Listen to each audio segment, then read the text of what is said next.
today I'm going to show you how to add a new starter to Sage 50 Payroll. So to start off with, obviously, if you are following the timeline, so if you click on that payroll process, if you are following this, so to find that, is payroll, and then you click on that and payroll process. So if we are following this timeline, the next stage would be to do import employee data, but before we do that, we are going to set the process date for the payroll that we're currently processing for. So to do that, our payroll date will be the last day of the month, which is 29th of September, last working day of the month. So that's that. And you got your week period, your monthly period. So we're on week 26, month 6, and tax year as well, which is 2023 2024. So we're going to click OK on that. And then to start off with, we've already got 2 new starters on there, so we're going to add another new starter. So you go into employee,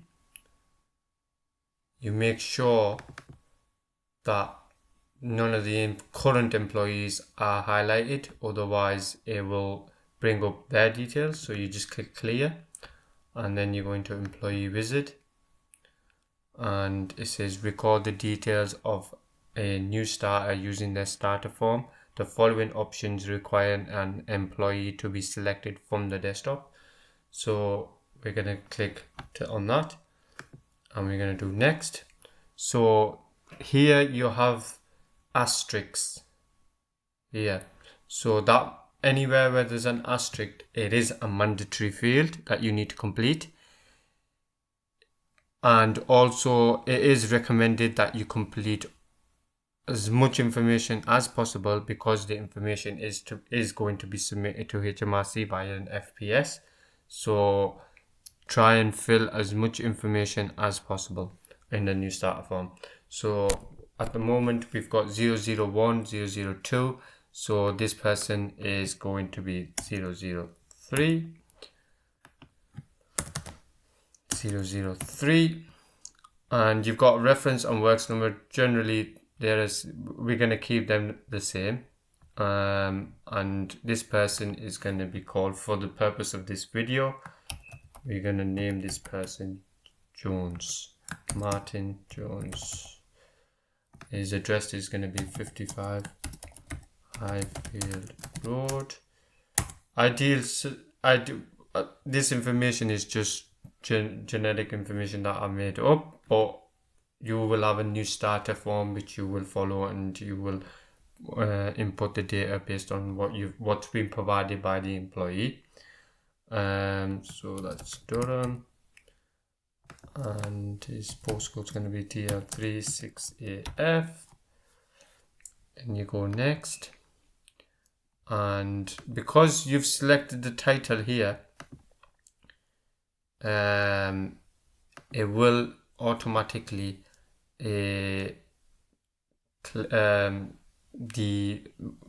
decide whether it's a male or female. And also, if you do select the right title, so if it's Miss or Miss, if it's that one, then you will also get married here as well. So you just have to make sure your title is correct. And then date of birth, we're going to say 22nd of April 1998. And then you've got home telephone number, mobile number.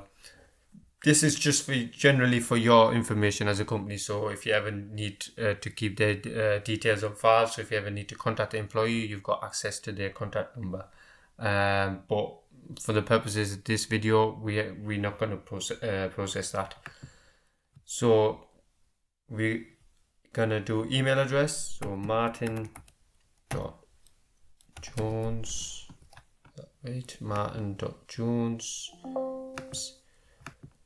at payrollteach.co.uk, and then you click tab, and I don't know why this is there. It should really be here, but it must be something with the system. However, you do need to click on that. This here is, you need to make sure that you have the email address correct, so that when you're publishing payslips to the portal, the Sage portal, the person's email address is correct. They need to be correct so that they can access the payslips online. So, and for them to have that ability, you do need to enable online services. So if this is unticked, it will not allow them to access the online payslips. So that does need to be ticked. So we're going to do next, and we're going to do the start date from the 1st of September. We're going to give this person a title of payroll assistant. And this here, have you conducted a right to work check? So this here, the right to work check, you can find out more information about the right to work check on the .gov website. If you Google right to work check.gov, you should be able to find that information. And basically it is to check for if the employee is eligible to work in the UK, and you can find more information on it and what type of documents you need to request from the employee to do the right to work check. So for the purposes this, I am going to say yes, just to show you. And also it's got you, if you click on the details there, you can have the document type. So it's different types. So UK passport. So if I select UK passport, it'll have the expiry date and the passport number, which you can provide as well. So for now, we're just going to save that. And then you got the RTI payroll ID. So this is the ID that when you submit in an FPS for this employee, so every payroll period, once you've done the pay run, you're going to submit an FPS to HMRC, which is basically the full payment submission. And this is where you notify the HMRC of how much the employee is being paid, how much the tax and the national insurance, etc. So this is the ID for them, so that they know which person this relates to. It's just like a reference number for them. Then you've got non-UK worker, disabled, apprentice. So if the employees have got a disability or if they're an apprentice, you need to select one of these, or a non-UK worker. This also does, this is quite important because you do need to make sure you tick something if it does apply to the employee, because it affects the NI code. So you do need to ensure that's right. And then you got nationality and ethnic origin. So at the moment, we're just gonna leave that blank for now, but you can complete that. Then you have what form has the new starter provided. So you've got many options. So at the moment, we're gonna select P45, and you come to this stage, and then you've got employee statement. So employee statement is when the employee completes a new starter, they also do the checklist, which has statement A, B, or C. And you just need to make sure that's been ticked by the employee, and you choose the right option that's suitable for the employee. So I'm gonna, for the purpose of this video, I'm gonna do statement A. Then it's asking about, because you've selected P45, it's asking previous employment tax and tax reference number. So that is basically the pay-as-you-earn tax reference number that's on the P45 from the previous employment. So if they provide you with a P45, this is where you process that information from their previous employment. So you'd complete that. And then you'd complete the date left from the previous job, so it will show that on the P45. So I'm just going to leave that for blank for now, but I will complete this. So I'm going to put 31st of August here. And then you've got tax code at leaving date. So again, that will be on the P45, so you need to edit that, but I'll leave that for now. So you can just change that if you want to, but I'll just keep it as 21257L. And you've got also week 1, month 1, which will also show on the P45. And then most importantly, you need to do the year to date figures, which is on the P45, so total pay to date and the total tax to date. And then you've got continuing student loan deductions and continuing postgrad deductions. So on here, you've got different plans that you can select. So plan 1, plan 2, plan 4. And then if they've got a postgrad loan as well, so you can select that. So at the moment, we're just going to leave it as that. So you're going to click on next. And then here you got your national insurance number. So you put your national insurance number there. If you don't know it, in this purpose, we don't have one because we've just made this employee up. So I'm going to select not known.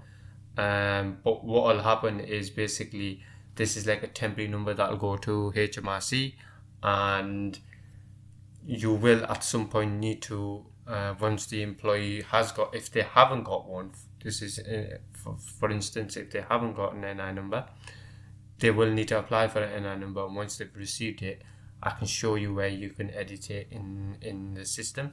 So we're going to select that, and then you've got your different types. You can go through here, gives you a description of each NI category. So whichever is suitable for your employee. So I'm just going to stick with the standard rate. So that's that. So that's A, and then you go next. So again, that's what, as I mentioned before, it does say the employee is currently assigned a temporary NI number. Please contact your local tax office as soon as possible for details on how to obtain the correct number. So you just need to click OK on that. It's just a reminder. And then you've got here, so you've got different payment methods: cash, check, direct backs. So I mean, if you're doing a backs payment, you just select backs, and that's absolutely fine. And then you've got pay frequency. So this is quite important. So depending on what this basically means is when the employee is to be paid. Is it weekly? Is it fortnightly? Is it 4 weekly? Or is it monthly? So 4 weekly is obviously every 4 weeks, or if it's monthly, it'll be from the first of the month till the last day of the month, or it could be the last working day of the month as well. So based on if they work in Monday to Friday. So I'm going to select monthly, and then you can put the gross salary here, or you can even do a year and you can just put the full annual salary, and then it'll work it out on a monthly basis as well. So for the purpose of this video, we'll just do year, and we'll say the employees earning 30,000. 1, 2, 3, 30,000 pounds. Oh, is that right? Yeah, 30,000 pound. And you've got a director. So this is again, if you're setting up an employee as a director, you need to select the right option. So whether it's on an annual basis or on a pro rata basis, or if they're a non-director, then you select non-director. These are holiday schemes. We haven't set one up in the system yet, so but I mean, if you've got holiday schemes set up, you can select the holiday scheme. If you've got any pension scheme set up, you can select that. And you've got department. Again, there's no departments, but here's the departments here. That's where your departments will sit, so you can select that. And cost centers, we haven't got any cost centers here. So I mean, if you have a specific cost center, then you could select that as well. So next, so what type of payments do you want to allocate to the employee? At the moment, we haven't got any payments set up. So this could be like annual leave, it could be overtime, it could be salary, it could be back pay. So these are the type of payments that will show on the payslip as 0, and then you can amend them. So it's the type of payment here. At the moment we haven't set these up, but in future videos we will be showing you how to do that. So I'm gonna skip that for now. But you also, just to mention, you can at a later date, you don't necessarily have to do it here. You can do it at a later date in enter payments. I can show you that. And then you got deductions as well, so you can add deductions on here, or you can even create a new deduction here and add it on, and the same obviously applies with new payments as well. So I'm going to click next, and then you've got bank account. So if they got a building society, you can select that, or normal bank account. So you put the bank name, address, and the postcode, and then you put the employee's account name, account number, sort code, and back reference number. This is very, very important, because the last thing you want is the wrong bank details in the system and then the payment goes to the wrong bank account. So you need to make sure you double check these details to ensure they're correct, and then you click next and finish. So there we go. So we got Martin Jones set up here. You can, if you wanted to, I'm just going to show you, if you wanted to, so when you go into enter payments, you can just go into here and then enter the payments, and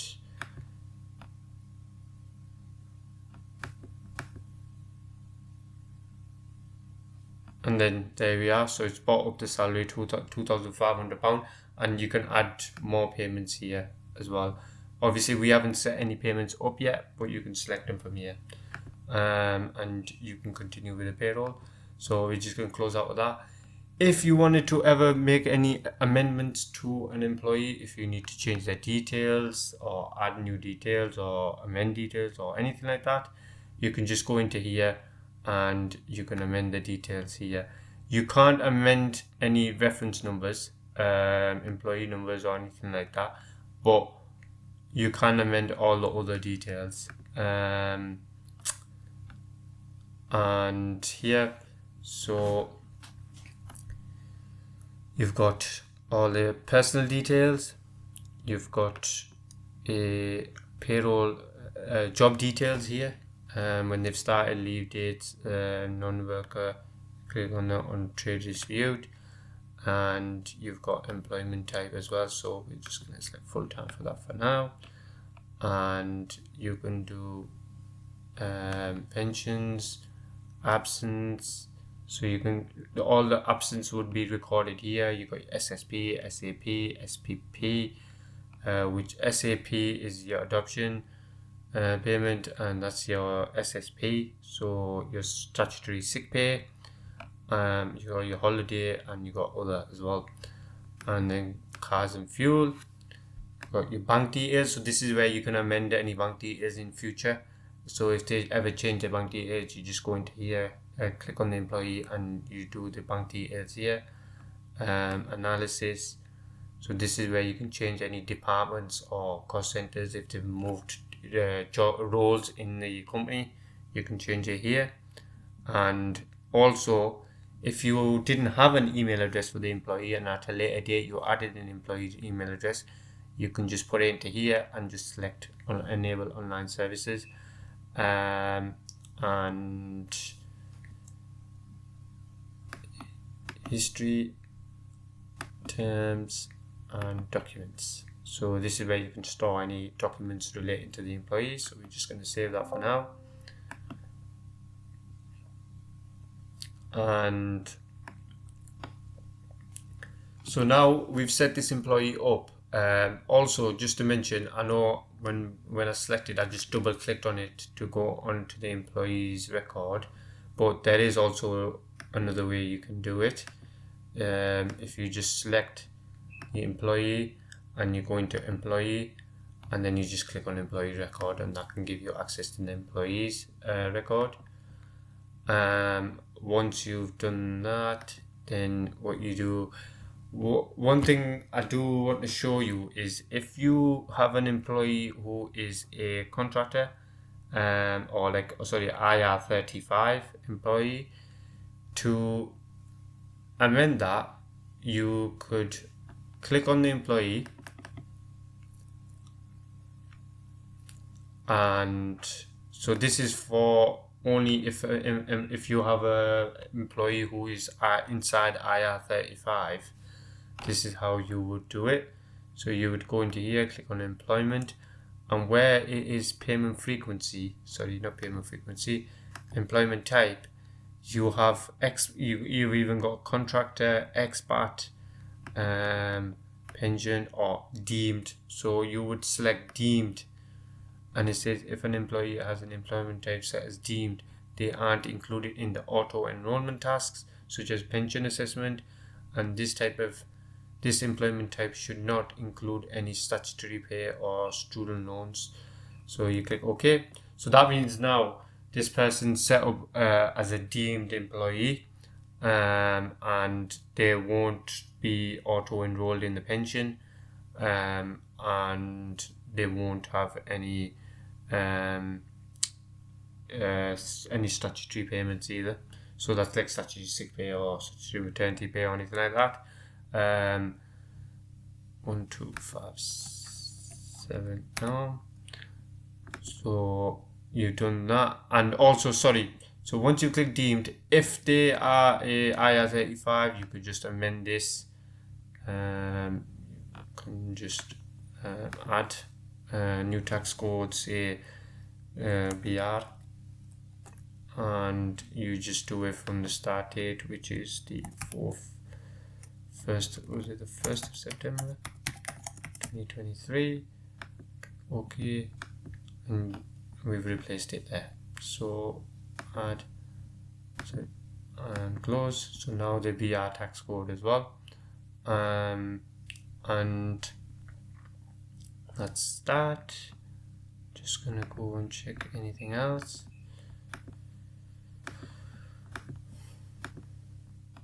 Just go back into here, and basically that's how you add a new starter to the payroll. And also if you do want to do an IR35, that's where you go and you process an IR35. Thank you for watching. Please feel free to leave us a comment or a review on this video. Your feedback is highly appreciated, and it will help us to create more wonderful content regarding payroll for you. Thank you for watching. Bye now.